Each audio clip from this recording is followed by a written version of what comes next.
Then he called his 12 disciples together and gave them power and authority over all demons and to cure diseases. He sent them to preach the kingdom of God and to heal the sick, and he said to them, "Take nothing for the journey, neither staffs, nor bag, nor bread, nor money, and do not have 2 tunics apiece. Whatever house you enter, stay there, and from there depart. And whoever will not receive you, when you go out of that city, shake off the very dust from your feet as a testimony against them." So they departed and went through the towns, preaching the gospel and healing everywhere. Now Herod the Tetrarch heard of all that was done by him, and he was perplexed, because it was said by some that John had risen from the dead, and by some that Elijah had appeared, and by others that one of the old prophets had risen again.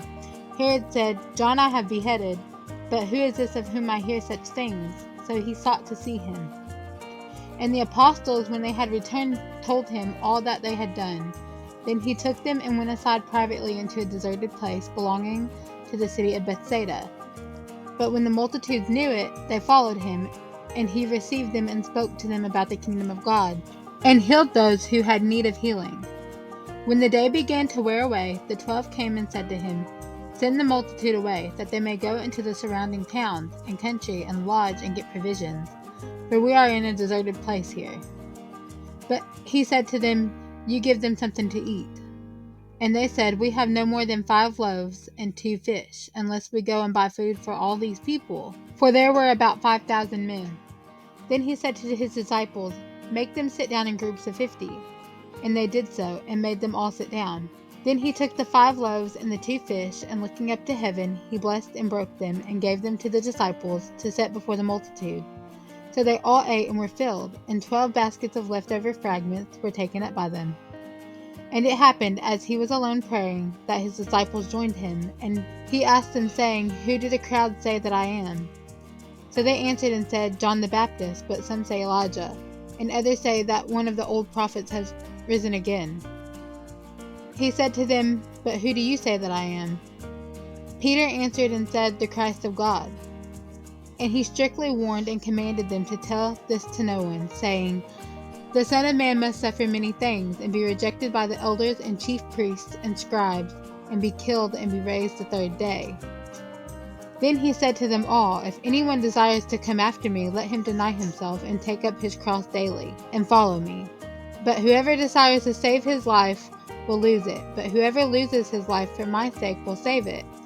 For what profit is it to a man if he gains the whole world, and is himself destroyed or lost?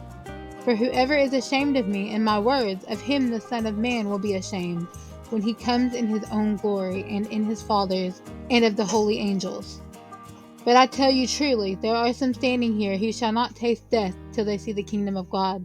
Now it came to pass about 8 days after these sayings, that he took Peter, John, and James, and went up on a mountain to pray. As he prayed, the appearance of his face was altered, and his robe became white and glistening. And behold, 2 men talked with him, who were Moses and Elijah, who appeared in glory and spoke of his decease, which he was about to accomplish at Jerusalem.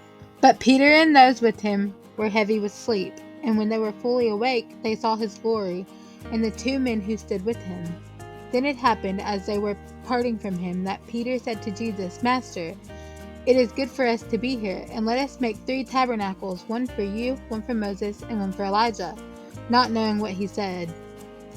While he was saying this, a cloud came and overshadowed them, and they were fearful as they entered the cloud.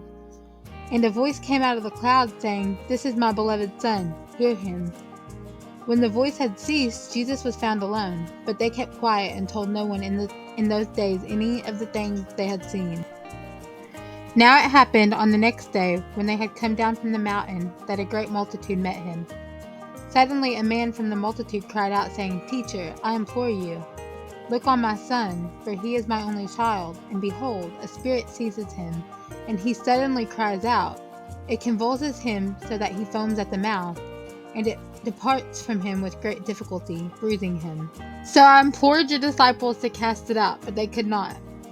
Then Jesus answered and said, "O faithless and perverse generation, how long shall I be with you and bear with you? Bring your son here." And as he was still coming, the demon threw him down and convulsed him.